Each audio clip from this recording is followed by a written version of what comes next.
اور وفاقی وزیر حماد اظہر نے جوابی تقریر میں کہا منہ ٹیڑھا کر کے انگریزی بولنے سے کرپشن کے داغ نہیں دھل سکتے۔ معیشت پر ایک نابالغ لیکچر دے گیا۔ جنہوں نے کبھی کاروبار نہیں کیا وہ بتا رہے ہیں، جن کو پیغام دینے کے لیے بلاول نے انگلش میں تقریر کا آغاز کیا۔ ان کے فوجی اڈوں کی بات آئی تو بلاول اردو میں بولنا شروع ہو گئے۔ یہ کہتے تھے ڈرون حملے کرتے جاؤ، کوئی پرواہ نہیں۔ اب کہہ رہے ہیں پاک سرزمین کو استعمال نہیں کرنے دیں گے۔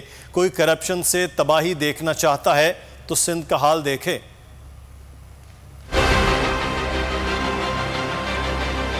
ہمیں آج ایک نابالغ سا لیکچر ملا۔ انہوں نے کبھی انگریزی بولی، کبھی اردو بولی، لیکن میں انہیں بتانا چاہتا ہوں کہ منہ ٹیڑھا کر کے انگریزی بول کے کردار صاف نہیں ہو جاتے، دامن صاف نہیں ہو جاتے۔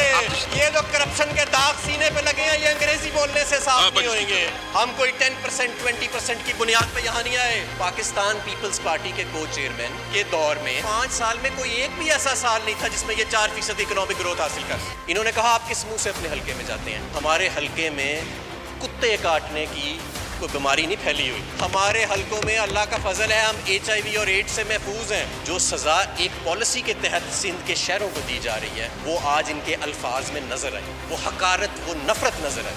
اگر کوئی دیکھنا چاہتا ہے کہ کرپشن سے کیا تباہی پھرتی ہے پوری دنیا میں تو جاؤ آج جا کے سندھ کا حال دیکھو۔ سندھ میں آج بھی آپ چیک کر لیں پاکستان بیورو آف اسٹیٹسٹکس کا ڈیٹا، صرف آٹا ہی نہیں، آپ کو باقی ساری اکثر کموڈیٹیز کی قیمتیں جو ہیں باقی سارے پاکستان سے زیادہ نظر آئیں گی۔ افغانستان میں بیسس کسی کو نہیں دیں گے، ہم یہ کریں گے، ہم کسی کو استعمال نہیں ہونے دیں گے، یہ بات انہوں نے انگریزی میں نہیں کی، یہ انہوں نے اردو میں کی۔ یہ وہ پارٹی ہے جو امریکہ کو کہتی تھی کہ ڈرون حملے کری جاؤ، ہم مذمت کری جائیں گے، لوگ مرتے ہیں تو مر جائیں، ہمیں کوئی پرواہ نہیں ہے۔